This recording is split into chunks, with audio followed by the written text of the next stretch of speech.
बिस्मिल्लाहिर्रहमानिर्रहीम बिस्मिल्लाहिर्रहमानिर्रहीम अस्सलाम वालेकुम। डियर स्टूडेंट्स, उम्मीद है कि आप सब लोग खैरियत से होंगे। आज की इस वीडियो में हम ADP fourth semester subject English literature और उसका जो कोर्स है जनरल एंड अप्लाइड लिंग्विस्टिक्स के हवाले से, एग्जामिनेशन पॉइंट ऑफ व्यू के हवाले से हम लोग देखेंगे कि इसमें कौन कौन से इम्पोर्टेंट टॉपिक्स हैं जो कि पेपर के हवाले से ज़्यादा इम्पोर्टेंट हैं और पेपर में आ सकते हैं। बिफ़ोर गोइंग इनटू डिटेल्स, आप लोगों से गुजारिश है कि अगर आप लोग चैनल पे न्यू हैं तो काइंडली चैनल को सब्सक्राइब कर लीजिए। सब्सक्रिप्शन बटन के साथ ही बेल आइकॉन का बटन होता है, उसको लाजमी प्रेस किया करें। उससे ये होता है कि जो जितनी भी नई आने वाली वीडियोस होंगी उसका नोटिफिकेशन आप लोगों को मिल जाया करेगा। इस तरह से आप लोग इन्फॉर्म भी हो जाया करेंगे। नंबर 2, काइंडली वीडियोस को लाजमी लाइक किया करें। आप लोग व्यू कर लेते हैं बट आप लोग लाइक नहीं करते। और अगर आप लोगों का कोई भी क्वेश्चन हो तो आप लोग कमेंट सेक्शन के अंदर या व्हाट्सएप नंबर मेरा गिवन है डिफरेंट वीडियोस में, वहाँ से आप लोग जो हैं व्हाट्सएप नंबर पे भी रब्ता कर सकते हैं। अब हम चलते हैं इस सब्जेक्ट की तरफ। अगर गौर किया जाए तो इसमें दो वर्ड्स आ रहे हैं, सबसे पहले जनरल और उसके बाद applied. General and applied. Applied जो होता है वो एप्लीकेशन से रिलेटेड है, जनरल एक आमूमी मीन्स के जो चीज़ होती है लिंग्विस्टिक्स। अब इसमें लिंग्विस्टिक्स क्या है? The scientific study of a language is called linguistics। अगर हम इसकी सिंपल सी डेफिनेशन को देखें तो इसमें फिर ये देखना पड़ेगा कि इन ब्रांचेस के ऊपर किसने काम किया है। जनरल एंड अप्लाइड लिंग्विस्टिक्स में कौन कौन से ऐसे फीचर्स हैं जो कि शामिल हैं और इसमें हम किस किस्म की मीन्स के देखेंगे इंग्लिश के हवाले से कि कौन कौन सी चीज़ें इसमें आ सकती हैं। अब आप लोग पहले सिलेबस वगैरह बाकी चीज़ें आप लोग पढ़ चुके हैं। सिलेबस क्या होता है, एकेडमिक टेक्स्ट क्या होता है, एकेडमिक राइटिंग वगैरह वो भी आप लोग पहले पढ़ चुके हैं। इसमें अब जो होगा लिंग्विस्टिक्स से रिलेटेड जनरल और उसकी एप्लीकेशंस होंगी, ये याद रखिएगा। इसमें थ्योरीज़ ऑफ लैंग्वेज लर्निंग होगी कि किसी भी लैंग्वेज को किस तरह से हम लर्न कर सकते हैं। दरअसल ये एप्लीकेशंस हैं, किसी भी लैंग्वेज को अप्लाई करने के लिए हम कौन से रूल्स एंड रेगुलेशंस को फॉलो करते हैं, किस तरह से हम किसी भी टॉपिक को जो है वो अप्लाई कर सकते हैं उसके ऊपर लिंग्विस्टिक्स को, इस किस्म की इसमें चीज़ें होंगी। अब ज़ाहिरी बात है कि जब भी हम लोग किसी भी लैंग्वेज को अप्लाई करेंगे तो उसके लिए सबसे पहले हमें मेथड्स दरकार होंगे। फॉर एग्ज़ाम्पल हम कोई भी काम करते हैं, लेट अस सी कि उसके लिए फिर हमें किस चीज़ की ज़रूरत होती है, उसके लिए हमें किसी न किसी मेथड की, तरीक़ेकार की ज़रूरत होती है जिससे हम अप्लाई करेंगे।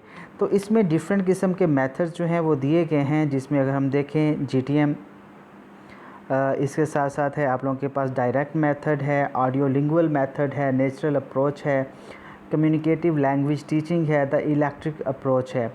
तो ये चंद एक मेथड्स यहाँ पर दिए गए हैं, लेकिन एग्जामिनेशन पॉइंट ऑफ व्यू से आप लोग अगर किसी एक मेथड को भी प्रिपेयर कर लेंगे तो बाकी मेथड लिखने के आप लोग काबिल हो जाएंगे।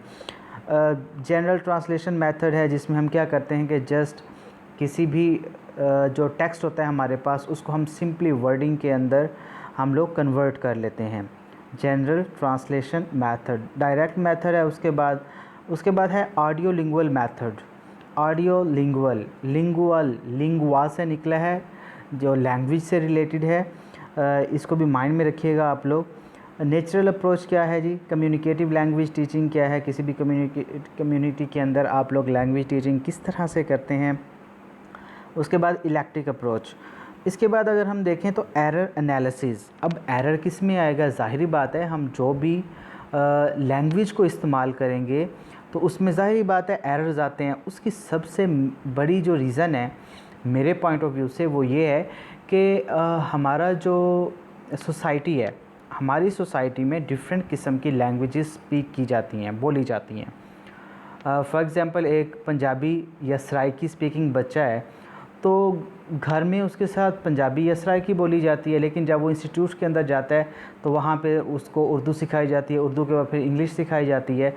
जिस तरह आपके एडीपी में इंग्लिश के जो हैं आलमोस्ट सारे ही सब्जेक्ट्स हैं, तो यहाँ पे फिर आप लोग क्या करते हैं, एरर जो है वहाँ पे करते हैं। तो ये एक ऐसा तरीक़ेकार है लैंग्वेज लर्निंग का जिसमें इंसान एरर करता ही है। इसमें ये इलेक्ट्रिक की स्पेलिंग मिस्टेक है, काइंडली आप इसको सेट कर लीजिएगा। इलेक्ट्रिक अप्रोच, ठीक है जी। उसके बाद है जी बिहेवियरिज़म और मेंटलिज़म, मोस्ट इम्पॉर्टेंट है, इनको अच्छे से कीजिएगा। ये दो स्कूल ऑफ थॉट्स हैं जो कि लैंग्वेज लर्निंग के लिए हैं, जिसमें नॉम चॉम्स्की और I think B F Skinner, इन दोनों में से मीन्स कि इन दोनों ने अपनी अपनी थ्योरीज़ को दिया है। बिहेवियरिस्ट हमें ये कहते हैं कि इंसान अपनी सोसाइटी से सीखता है, अपने बिहेवियर से सीखता है, जो कुछ उसको इम्पोज़ किया जाता है वो उसमें सीखता है। अगर हम मेंटलिज़म की बात करें, वो कहते हैं नहीं, ये एक गॉड गिफ्टेड क्वालिटी है, बच्चा खुद ही इनहेरेंट करके आता है और लैंग्वेज को सीखता है। अब लैंग्वेज सीखने से क्या मुराद है? इससे ये मुराद है कि हम रूल्स एंड रेगुलेशन जो अप्लाई करते हैं किसी भी लैंग्वेज लर्निंग के लिए, तो उसमें हम लोग बिहेवियरिज़म एंड मेंटलिज़म दोनों को इस्तेमाल कर रहे होते हैं। मेरे पॉइंट ऑफ व्यू से मैंने मास्टर्स में भी पढ़ा, एमफिल में भी पढ़ा, इसके अलावा डिफरेंट जगह पे मैंने टीच भी किया। तो मेरे हिसाब से जो मैंने रिसर्च की थी वो भी इसी चीज़ के ऊपर थी एमफिल के अंदर, तो उससे मैंने ये जो था एज्यूम किया, कंक्लूड भी किया, फिर मैंने उसको डिफरेंट एग्जांपल्स के थ्रू ख़ुद भी मैंने ऑब्ज़र्व किया कि इंसान जो होता है वो बिहेवियरिज़म और मेंटलिज़म दोनों के थ्रू ही सीखता है। अगर आप लोग ये समझते हैं कि बचपन से ही आप लोग रूल्स एंड रेगुलेशन के पाबंद होते हैं, तो ये बात भी गलत है। हम इसको ये कह सकते हैं कि परहैप्स, शायद, मुमकिन है ये चीज़, बट 100% श्योरिटी नहीं होती। आप ना 100% बिहेवियरिज़म को दे सकते हैं, ना आप मेंटलिज़म को दे सकते हैं। डिफरेंट रेशोज़ होंगी और फिर वो दोनों मिल के 100% बनेंगी। अच्छा, यहाँ पे थोड़ी सी डिटेल बताने का ये मकसद है कि बहुत सारे बच्चों के मुझे मैसेजेस आए कि हमने तो बिल्कुल तैयार ही नहीं किया। तो यहाँ पे डिटेल में जाने का सिर्फ यही मकसद है कि बच्चों का थोड़ा सा हेल्प आउट कर दिया जाए, आइडिया हो जाए, क्योंकि इन्हीं से रिलेटेड जो हैं आप लोगों के एमसीक्यूज़ भी होंगे, तो वो भी आप लोग इजीली कवर कर पाएंगे। उसके बाद है जी हमारे पास काजेज़ ऑफ एरर्स हैं जी। एरर्स की किस किस्म के? लैंग्वेज के अंदर, लैंग्वेज लर्निंग में जो एरर्स होंगे उससे रिलेटेड है हमारे पास एरर्स, उनको आप लोग देखिएगा। इसमें हमारे पास ओवर जनरलाइजेशन है, लिटरल ट्रांसलेशंस हैं। इसके बाद हमारे पास नंबर 6 पे है contrast between behaviourism and mentalism, attitude to errors, ये मैं आप लोगों को बता चुका हूँ। उसके बाद है स्टेजेस ऑफ एरर एनालिसिस, कौन कौन सी एरर एनालिसिस की स्टेजेस होती हैं, एरर किस किस स्टेज पे करते हैं और कौन कौन से एरर्स होते हैं। बाज़ औक़ात क्या होता है कि इंसान एरर कर रहा होता है लेकिन उसे पता ही नहीं होता, लेकिन जो सेकंड ऑब्ज़र्वर होता है वो उसे बताता है कि भाई आप गलती कर रहे हो।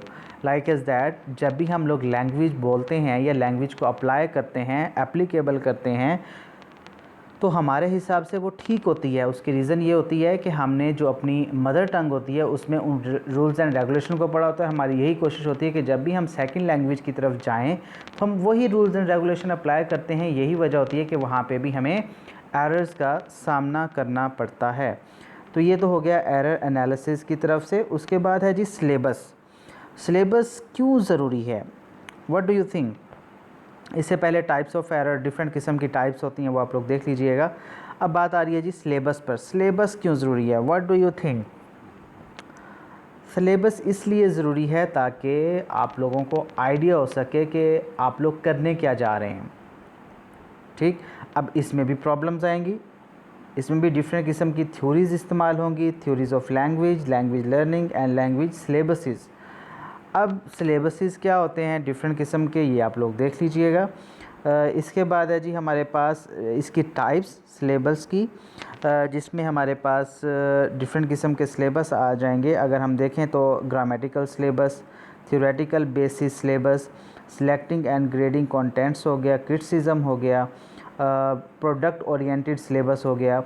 उसके बाद नेशनल फंक्शनल सिलेबस, ये डिफरेंट किस्म के मीन्स के जो सिलेबस हैं। उसके बाद है process oriented syllabus, that is the most important, process oriented syllabus. तो इसके अलावा अगर हम देखें कि इसको हम किस तरह से एनालिसिस करेंगे, तो उसके लिए हमें टेस्टिंग करनी पड़ेगी। किसी भी लैंग्वेज को आप लोग सही अप्लाई करें, ये हम कैसे टेस्ट कर सकते हैं? Through different ways. जिस तरह मैंने आपको पहले हवाला दिया अपनी रिसर्च का, मेरी जो रिसर्च थी वो थी analysis of English alphabets formation habits of nursery level students. इसमें यह था कि अल्फ़ाबेट्स बच्चे किस तरह से सीखते हैं, आया कि वो बिहेवियरिज़म से सीखते हैं, मेंटलिज़म से सीखते हैं, काइनेस्थेटिक तरीके से सीखते हैं, ड्रिलिंग से सीखते हैं, लिसनिंग से सीखते हैं, ऑब्जर्वेशन से सीखते हैं, डिफरेंट एक्टिविटीज़ में गेम्स में पार्टिसिपेट करके सीखते हैं, कलरिंग टास्क से सीखते हैं। मीन्स कि मैंने बीसियों उसके ऊपर मीन्स के रिसर्च के अंदर टॉपिक्स जो थे उनको मैंने कवर किया और वहाँ से आइडिया हुआ। तो यहाँ पे भी आप लोग जो हैं इसी हिसाब से ही इसको कवर कीजिएगा। सबसे पहले जो आप लोगों ने फोकस करना है, सबसे पहले जनरल एंड अप्लाइड लिंग्विस्टिक्स की डेफिनेशन, इसका स्कोप, इसका किरदार क्या है जी हमारे पास, इसके अलावा एरर्स कौन कौन से हम करते हैं, लैंग्वेज टीचिंग मेथड कौन कौन से हैं, एरर्स क्या हम करते हैं और उसकी स्टेजेस क्या क्या होती हैं, सिलेबस क्या है, सिलेबस की टाइप्स क्या हैं, और इसके अलावा अगर हम देखें तो बिहेवियरिज़म और मेंटलिज़म में एटीट्यूड टू एरर्स किस तरह से हम लोग मीन्स के इसको फॉलो अप करते हैं। सिलेबस की डेफिनेशन आ सकती है उस शॉर्ट क्वेश्चन के अंदर। तो ये मेन टॉपिक्स हैं जिनको आप लोगों ने अच्छे से कवर करना है। आई होप कि आप लोगों को इससे काफ़ी हेल्प आउट हो जाएगा। बाकी ऑब्जेक्टिव के हवाले से अगर मैं आप लोगों को गाइड कर सकूं तो बेसिक्स होगा, इसमें कोई इतना लंबा चौड़ा काम नहीं होगा अगर आप लोग इन चीज़ों को अच्छे से कवर कर लेते हैं। जिस तरह आप लोग स्कीमिंग स्कैनिंग पढ़ के आए हैं, फर्स्ट सेमेस्टर में इंग्लिश स्ट्रक्चर था आप लोगों का, अभी रिसेंट आप लोग एग्ज़ाम दे के आए हैं एकेडमिक रीडिंग एंड राइटिंग का, तो सेम वैसी ही चीज़ें होंगी, ईजीली होंगी, जस्ट थोड़ा सा कंसेप्चुअल होगा और उसका ताल्लुक़ जो होगा वो applied general and applied linguistics से होगा। दुआओं में याद रखिएगा और वीडियो को लाजमी लाइक कीजिएगा और दूसरे दोस्तों तक भी लाजमी पहुंचाइएगा। आप लोगों की इंशाल्लाह ऐसे ही हेल्प जारी रहेगी। अल्लाह हाफिज़।